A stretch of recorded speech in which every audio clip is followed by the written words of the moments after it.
अस्सलाम वालेकुम everyone, this is Hira from universities page. और आज की इस वीडियो में मैं आप लोगों के साथ टोटल कॉस्ट शेयर करने वाली हूँ अगर आप इटली में जाके पढ़ना चाहते हैं, क्योंकि हर बच्चा इस बात को लेके कंफ्यूज होता है कि कितने पैसे लगेंगे, टोटल बजट कितना चाहिए होता है, बैंक स्टेटमेंट एंड अगर आपकी स्कॉलरशिप भी हो जाती है ऑफ कोर्स, तो उस केस में आपको कितने पैसे लगेंगे। तो ये सारी चीज़ें हम आज की इस वीडियो में डिटेल में डिस्कस करेंगे। So watch the video till and.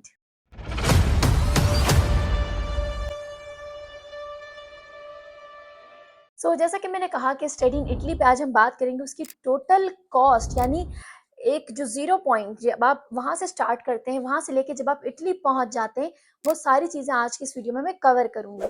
सबसे पहले तो जब आप अपना माइंड बनाते हैं कि भई आपको इटली में अप्लाई करना है, तो 2 चीज़ें आपके पास होती हैं। एक तो ये ऑप्शन होता है कि आप खुद से सारी चीज़ें करें, खुद से सारा प्रोसेस करें एंड सेकंड ऑप्शन आपके पास होता है कि आप एक प्रोफेशनल हेल्प लें, जैसे कि किसी कंसल्टेंट की, ठीक है? तो अगर आप यूनिवर्सिटीज़ पेज से अपना ये प्रोसेस करवाना चाहते हैं, तो आपको जस्ट 4 टू 5 लाख रिक्वायर्ड होंगे और आपका ये पूरा process without any problem, without any hustle, ये ईज़िली हमारी प्रोफेशनल टीम खुद ही सारी चीज़ें देखेगी, ठीक है? एंड वीज़ा सक्सेस तक आपका ये सारा हमारे हाथ में होगा।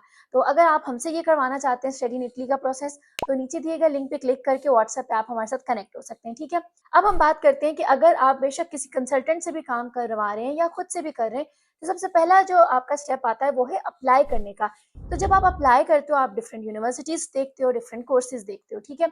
लेकिन आप जब अप्लाई करते हो इटालियन यूनिवर्सिटीज़ में, वैसे फ्री भी होता है, लेकिन कुछ यूनिवर्सिटी में आपकी एप्लीकेशन फ़ी होती है। तो उसकी बेसिस पे डिपेंड करता है कि भई आपके 10-20 यूरो से लेके 100 यूरोज़ तक भी बात जा सकती है, depending upon the course and the university. तो सबसे पहली जो आपका जो खर्चा होता है वो आपका एप्लीकेशन फ़ी के ऊपर आता है, चाहे आप किसी कंसल्टेंट से काम करवा रहे हैं या खुद कर रहे हैं। ये हो गया प्रोसेस, देन आपको आपका एडमिशन लेटर मिल जाता है। अब इसमें सबसे बड़ी जो रिक्वायरमेंट आ जाती है दैट इज़ आइल्स। अगर आइल्स नहीं रिक्वायर्ड तो आपका कोई खर्चा नहीं होने वाला। लेकिन वैसे ही अगर रिक्वायरमेंट है या आप अपना वैसे ही प्रोफाइल स्ट्रॉन्ग करने के लिए आइल्स करना चाह रहे हैं, तो 70,000 का आइल्स होता है। और अगर आप उसकी प्रिपरेशन करना चाह रहे हैं, तो 12,000 से लेके लाइक 15,000 तक में हम यूनिवर्सिटीज़ पेज स्टूडेंट्स को आइल्स की प्रिपरेशन क्लासेस भी देते हैं और अभी तो डिस्काउंट भी चल रहा है, तो आप ये अपॉर्चुनिटी ग्रैब कर सकते हैं, ठीक है? अब नेक्स्ट आता है आपका पासपोर्ट। आप पासपोर्ट बनवाते हैं, सब स्टूडेंट्स ने बनवाना है। अब अगेन डिपेंड करता है कि आप किस कैटेगरी का बना रहे हैं, लेकिन आप 5,000 ऑलमोस्ट इसके लिए अलग रख सकते हैं एंड इट डिपेंड्स कि आप कितने पेजेस वाला बनवा रहे हैं, कितने टाइम में अर्जेंट बनवा रहे हैं, ठीक है? तो 5,000 तो आपका लगना ही लगना है पासपोर्ट पे।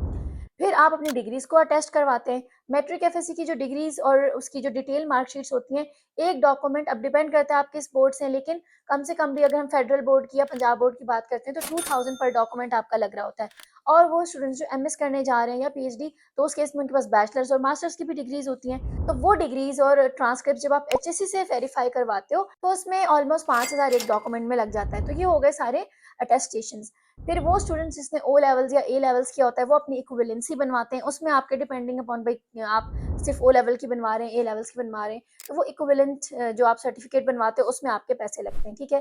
तो ये हो गया आपका एजुकेशनल डॉक्यूमेंट का खर्चा, जो आपने हर हाल में करना ही करना है, चाहे आपकी स्कॉलरशिप है नहीं है। फिर हम अगर आगे बात करें, कुछ यूनिवर्सिटीज़ में आपको मेडिकल भी रिक्वायर्ड होता है, तो आप मेडिकल करवाते हैं। वैसे तो आप गवर्नमेंट हॉस्पिटल से भी करवा लेते हैं, लेकिन अगर आप प्राइवेट से करवाते हैं, तो डिपेंडिंग अपॉन कि आप किस-किस चीज़ की टेस्ट करवा रहे हैं, तो वो आपका खर्चा आ सकता है। फिर आप जब अपने फ्लाइट वगैरह के लिए या वीज़ा प्रोसेस के लिए इंश्योरेंस करवाते हैं, जिसे कहते हैं ट्रैवल इंश्योरेंस, ये आपने लाज़मी करवानी होती है। अगेन ये 3000 से 5000 के अंदर रेंज करती है। फिर आपको फैमिली रिलेशन सर्टिफिकेट भी चाहिए होता है as a important document, FRC, तो ये भी आप हज़ार रुपए में नादरा से निकलवाते हैं। देन हम आ जाते हैं बैंक स्टेटमेंट पे।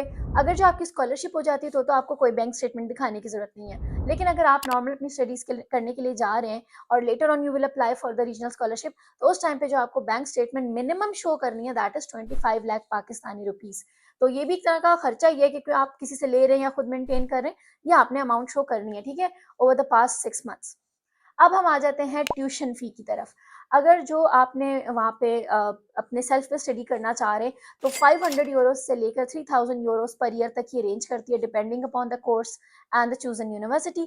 तो ये आपने ट्यूशन फ़ी पहले सेमेस्टर की या पहले पूरे साल की आपने ये जमा करनी होती है। इसके अलावा अगर आप रीजनल स्कॉलरशिप में आपका नाम आ जाता है, तो आपकी tuition fee completely wave of हो जाती है, बैंक स्टेटमेंट की फिर कोई रिक्वायरमेंट नहीं रहती। साथ-साथ आपको 8,000 यूरोज़ भी साथ में मिलते हैं, अकोमोडेशन फैसिलिटीज़ आपको मिलती हैं, मील की फैसिलिटीज़ मिलती हैं, आपको ट्रांसपोर्ट मिलती है, आपको मेडिकल इंश्योरेंस मिलती है। बट इन केस अगर आपकी रीजनल स्कॉलरशिप नहीं होती, ये सब चीज़ें आपने खुद से करनी है।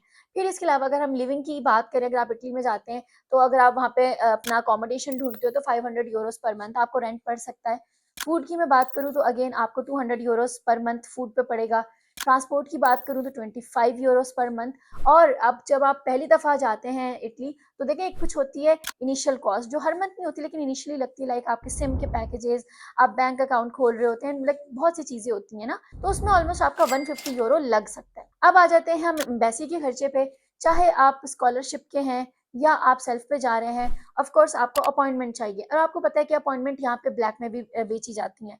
तो आप अगर खरीदना चाहते हैं तो वो एक अलग खर्चा हो जाता है, लेकिन अगर आप थोड़ा-सा ध्यान लगा के टाइमली अपना प्रोसेस करें, तो आप अपनी अपॉइंटमेंट फ्री ऑफ कॉस्ट भी खुद बुक कर सकते हैं। अगेन इट डिपेंड्स कि अब आप कौन-सा रास्ता इसमें इख्तियार करते हैं। फिर अगर मैं एम्बेसी की बात करूँ तो जो वीज़ा एप्लीकेशन फ़ी होती है वो आप सबने पे करनी होती है, that is around 25,000 Pakistani rupees. और ये फ़ी पे करने के बाद ऑफ कोर्स आपका फिर वीज़ा वगैरह एंड एवरीथिंग आ जाएगा। अब सबसे लास्ट में जो कॉस्ट बचती है दैट इज़ फ्लाइट। फ्लाइट आपको ऑलमोस्ट 1.5 लाख से 2 लाख का आपको मार्जिन रखना होगा, क्योंकि आप पहली दफ़ा जा रहे होते हो, आपको लगेज भी अच्छे से बुक करना होता है क्योंकि आप फर्स्ट टाइम जा रहे हो। हाँ, बीच में जब आप मिलने आते हो उस टाइम पे स्टूडेंट्स मतलब सस्ती फ्लाइट्स भी मिल जाती हैं आपको, फ्लाई दुबई वगैरह की। लेकिन जब आप फर्स्ट टाइम जाते हो तो आप ऑलमोस्ट 2 लाख का मार्जिन रखते हो। तो ये सारे वो खर्चे हैं जो आपने करने ही करने हैं, और जो चीज़ें इसमें से स्किप हो सकती हैं वो मैंने आपको ऑलरेडी बता दी। अगेन डिफरेंट केसेस होते हैं, डिफरेंट रिक्वायरमेंट्स होती हैं कि आप भई किस तरह का आपको कोई और एक्स्ट्रा डॉक्यूमेंट चाहिए, उस केस में आपने वो डॉक्यूमेंट भी बनवाना होगा। तो आई होप आपको आज की वीडियो अच्छी लगी होगी। तो अगर आपके कोई फर्दर क्वेश्चंस या मैंने कोई चीज़ मिस कर दी, मुझे कमेंट सेक्शन में लिख के बताएँ and I will let you know.